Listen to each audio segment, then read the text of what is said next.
안녕하십니까. 2024년 5월 26일 일요일입니다. 코페스 동반자 채널에서 오늘은 LSM 미사일 개발 완료, 전력화 빨리 해야 되는 이유, 이런 주제와 미국의 B-21 폭격기가 시험 평가에서 놀라운 성능들을 증명했다는 소식, 그리고 우크라이나가 에이테킴스로 러시아 S-400을 완전히 파괴했다는 소식, 이렇게 말씀을 전해드리도록 하겠습니다. 먼저 LSM 미사일이 고도 40km 이상을 방어하는 무기체계인데 이 고도를 담당하는 방공 미사일이 전 세계적으로 거의 없습니다. 사드도 60km 이상을 방어합니다. 러시아의 S-400도 40km 이하를 방어합니다. 그런데 고도 40에서 60km로 비행을 해서 공격하는 무기체계가 북한에 있는데 그게 바로 400mm, 600mm 대구경 방사포입니다. 400mm, 600mm 대구경 방사포는 청주에 있는 F-35 비행장을 딱 겨냥을 하고 있죠. 그런데 40에서 60km 고도를 방어하는 방어 미사일이 없기 때문에 막지를 못하고,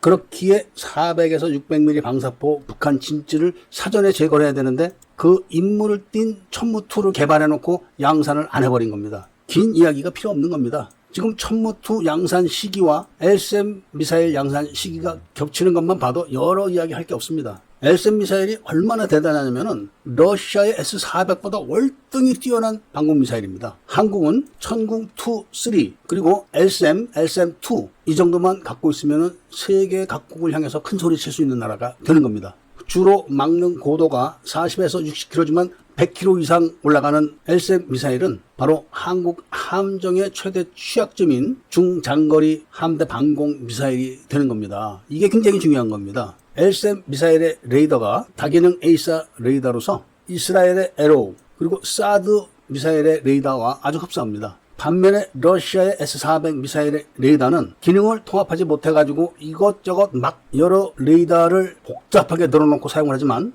한국의 LSM 미사일은 다기능 레이더라고 해서 딱 하나만 놓고 사용을 합니다. 굉장히 훌륭한 겁니다. 그러니까 터키가 F-35 스텔스 전투기와 맞바꿨던 러시아의 S-400을 훨씬 뛰어넘는 그런 미사일이 바로 한국의 LSM 미사일이라는 걸 아시면은 대단히 자부심을 느끼게 될 겁니다. 그리고 LSM 미사일은 대탄도탄 미사일만 있는 게 아니라 대항공기 요격탄도 미사일 부대에 함께 배치가 되는 겁니다. 그러니까 LSM 부대에는 대탄도탄 부대, 대항공기 요격탄 부대가 같이 있는 거죠. 그리고 LSM 미사일 위에는 사드 미사일 부대가 대기권까지 방어를 하고 SM-3탄이 외기권을 담당하기 때문에 한국은 지상 1m부터 대기권까지 다 방어를 할 수 있는 나라가 됐다는 걸 의미하는 겁니다. 그리고 앞으로 천궁2, 3, LSM, LSM2 이런 미사일들이 수출 효자 상품으로 꼭 등극하게 될 거라는 그런 말씀을 전해드리고, 동시에 해군 함정 방공 미사일이 완벽하게 진화될 것이기 때문에 해군 함정 수출에도